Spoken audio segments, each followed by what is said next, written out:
the New York Giants be trading Daniel Jones to the Atlanta Falcons? Rumors surrounding the $160 million quarterback were lit on fire after the Giants lost on Monday Night Football 24-3 to the Seattle Seahawks. You're watching Giants Now by Chat Sports. I'm your host, Marshall Green. We're going to break down this trade rumor from Benjamin Albright. Then on the tail end of the show, I'm going to give you 4 quarterbacks that the Giants could replace Daniel Jones with in the 2024 NFL Draft. NFL insider Benjamin Albright tweeted this out last night. The Giants are going to wind up with a top 5 draft pick and probably take Drake May, quarterback out of North Carolina. If I were the Atlanta Falcons, I might sniff around Daniel Jones. Arthur Smith, former offensive coordinator for the Titans, has a history of rehabilitating a quarterback with that skill set. He's talking about Ryan Tannehill, and I think Ryan Tannehill and Daniel Jones are cut from the same cloth. They're average quarterbacks, average arm talent, and mobile quarterbacks that, just simply put, are not that good. Do the Falcons even want Daniel Jones? That's going to be my first question, because I don't think they do. It's a massive, massive contract. So we're about to show you a series of photos of Daniel Jones' contract. You'll notice the thing that changes on the right is where it says dead money and cap savings. If the Giants were to trade Daniel Jones, that would be his dead money and cap savings. So if the Giants trade Daniel Jones right now, they will have a dead money charge of $11 million through 2026. If they were to cut Daniel Jones after this season, the Giants would have a dead cap charge of $69.3 million. If they cut him in 2025, they would have just a dead cap hit of $22 million, and they would save $19 million. But if they wait until after June 1st of this season, they would have a dead cap hit of $47 million. They wouldn't save any money, but they could wait prior to 2025, and they could save $30 million and have a dead cap hit of $11 million. Plain and simple, there is no easy way to get out of this contract. Everyone talks about the outs this contract has, and it does have that. But right now, the Giants are facing a massive bill, and a lot of money is going to be going to Daniel Jones' bank account via the pockets of John Mara. Look at what Jones has done this year compared to last year. One of the things that made Daniel Jones a winning quarterback last year was his ability to take care of the football. It was his ability to not put the ball in harm's way. He has not done that this year. He turned the ball over just 5 times via interception last year. He's already thrown 6 interceptions so far this year. The man has thrown 2 touchdown passes in 4 games. Think about that. 4 games. The man has thrown 2 touchdown passes. The man has 765 yards in 4 games. That is less than 200 passing yards. Blame the O-line all you want. When you're the face of the franchise, when you're the highest paid player on the team, and you play quarterback, it's your job to get it done. And right now, he is not. I'll ask you this question. Who is the bigger problem?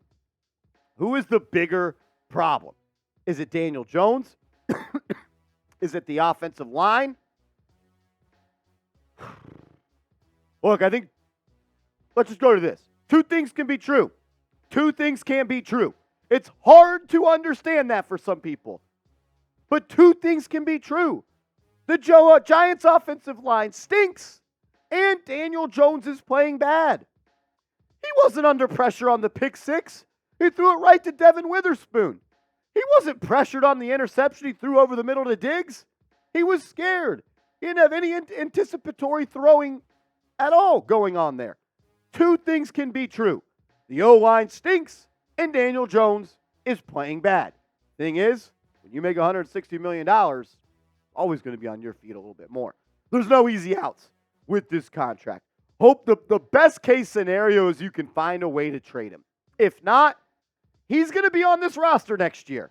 And if he doesn't turn it around this year, I'll tell you this right now. Daniel Jones will be the bridge quarterback in 2024 and then will be cut the following season. Because if the Giants end up cutting Daniel Jones after the 2024 season, they have a dead cap hit of just $22 million. I say just. It's much better than the prior year of $69 million. What's a bridge quarterback? It's a guy that's going to be your quarterback for maybe 6 games into the next season. Then he hands off the job to somebody else. Will be the most expensive bridge quarterback of all time. I also want to say this because I do still believe this. I still believe this. Daniel Jones does not suck.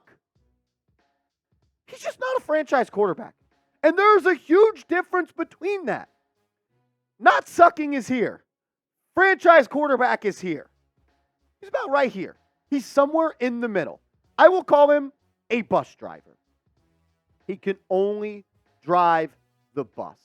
He needs everything to be perfect around him.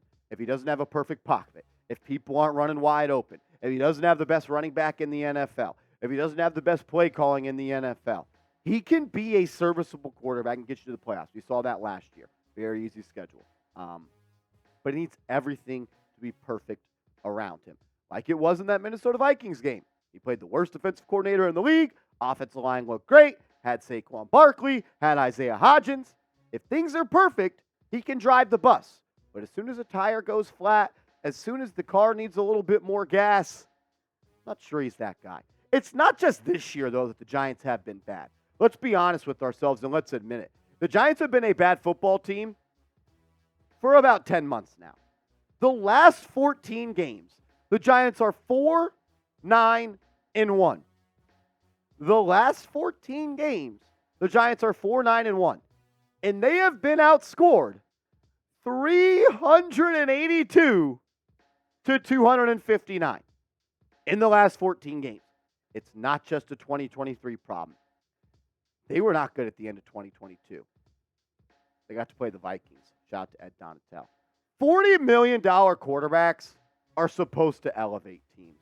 You pay these guys big money to make everybody around you better. And I just don't see that from Daniel Jones. Justin Herbert doesn't have a good offensive line. Kirk Cousins doesn't have a good offensive line.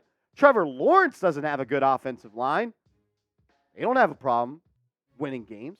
They don't have a problem scoring points. Kirk Cousins is on pace to throw for the most touchdowns in NFL history. And he has almost a worse offensive line than the Giants. It's about being a gamer. It's about getting it done. It's about not being a prisoner of the moment. Get off of the prisoner mentality. If you tell yourself I'm only going to be good I'm not going to be good if the situation like this continues to present itself, you're never going to succeed in life. And right now, he is not succeeding as a quarterback in the National Football League. I want to ask this question. Do the Giants need to draft a quarterback this year? I want to hear from you. Do the Giants need to draft a quarterback this year? Type D for draft, type P for pass. If you're typing your Ds, hang around. We're going to show you 4 guys the Giants can draft that I believe will change the trajectory of this franchise. But first, I got to tell you guys about our awesome sponsor of today's show, Zbiotics. I got to be honest. Sometimes after the watch parties and the super chat paloozas, the next morning is not all that good. And that is until I found Zbiotics, which is a pre-alcohol probiotic, and it's the world's first genetically engineered probiotic. It was invented by PhD scientists to tackle rough mornings after drinking. Here's how it works. When you drink, alcohol gets converted into a toxic byproduct in the gut. It's this byproduct, not dehydration, that's to blame for your rough next day. Zbiotics produces an enzyme to break this byproduct down. It's designed to work like your liver, but in your gut where you need it most. Drink Zbiotics before drinking alcohol, drink responsibly, and get a good night's sleep to feel your best. This Halloween, pair your candy and cocktails with Zbiotics to avoid a spooky next morning. That's zbiotics.com/chatsports, and remember to use the code chatsports at checkout for 15% off. Thank you, Zbiotics, for sponsoring today's video. That link will be down in the comments and description of today's show. All righty. Yes, we're talking about Daniel Jones' replacement. Absolutely. Absolutely. Let's start with the best quarterback in the NFL draft and the best draft prospect since Andrew Luck, Caleb Williams. The Giants need someone that can change this franchise, and he can absolutely do it. When I watch quarterback tape, I've never seen anything like Caleb Williams. It's almost like you're watching Patrick Mahomes play college football. That's how incredible this kid is. Look at what he's done in his career. so far. Spent some time at Oklahoma, last 2 years at USC. In 29 games, he has thrown for 8,000 yards. 29 games, the dude's thrown for 8,000 yards. 84 touchdowns, just 10 interceptions. He's also one athletic dude. 907 rushing yards and 19 touchdowns. 67% completion percentage. Caleb Williams is generational, man. And the only way the Giants are going to be able to draft Caleb Williams is if they have the number 1 pick in the NFL draft. And right now, they may be on their way to doing so, because I went and looked at the rest of the schedule. We talked about it on the video this morning on the channel. There are no easy wins on this schedule. Maybe the easiest one is the Las Vegas Raiders. That's really about it. If Caleb Williams is there at number 1 and you have that pick, you make the pick, you keep Daniel Jones, and you cut him the following year. He is special, special, special. I'm not going to say he's Patrick Mahomes, but he's the closest thing this league has ever seen to Patrick Mahomes.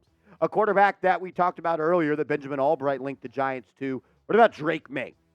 Drake May is your prototypical 6'5", 220-pound, strong-arm, athletic quarterback. He reminds me of Justin Herbert. The ball flies out of his hands. He can throw it all over the yard, and he's not a statue in the pocket. 67% completion percentage so far in his career at North Carolina. Over 5,500 yards, 44 touchdowns, 11 interceptions.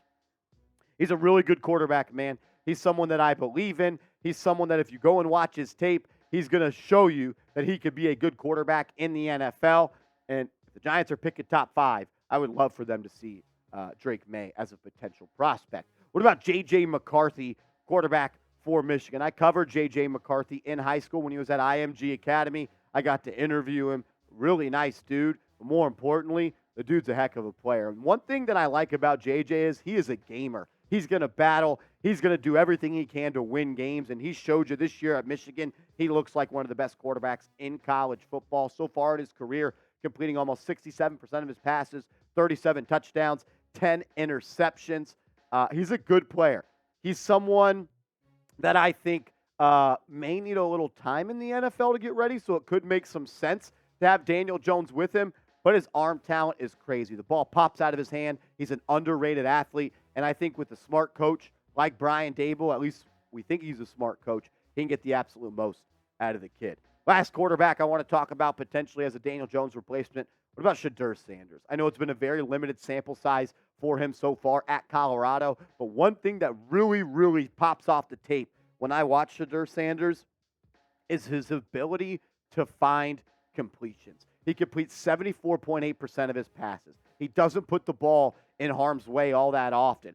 2 interceptions in 5 games. He's got 15 touchdowns. Not the most athletic guy. He actually, in my opinion, goes down a little bit too easy in the pocket, but the arm talent is there. He's got a rubber arm. He can throw it from multiple angles. He can make plays on the run. He's a special player, and I think that he is just a budding star. A little more time to develop, kind of like J.J. McCarthy, only 1 year at the Division I level, but the dude is uber talented, and I think he could be a franchise quarterback for any team that believes in him and does what they have to do to develop him. Whether it's one of those 4 guys or there's other guys we haven't even talked about on this show so far that are also going to be really good.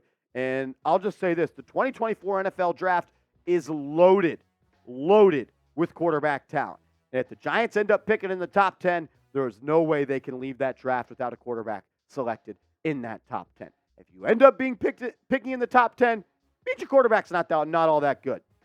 And it probably means it was a mistake paying him $160 million. Can anyone succeed with this O-line? You know what? Maybe not. But I would like to see someone battle a little bit more and not be phased. You know what your number 1 job as a quarterback is to do?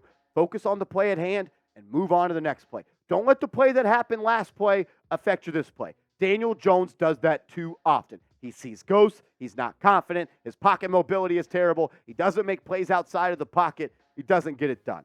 So I want to ask you this question. Who is your favorite draft quarterback not named Caleb Williams? Because the obvious answer is Caleb Williams. He's going to go number 1, undisputed. Lock it in right now. Outside of Caleb Williams, who's your favorite draft quarterback? Let me know in the comment section right now.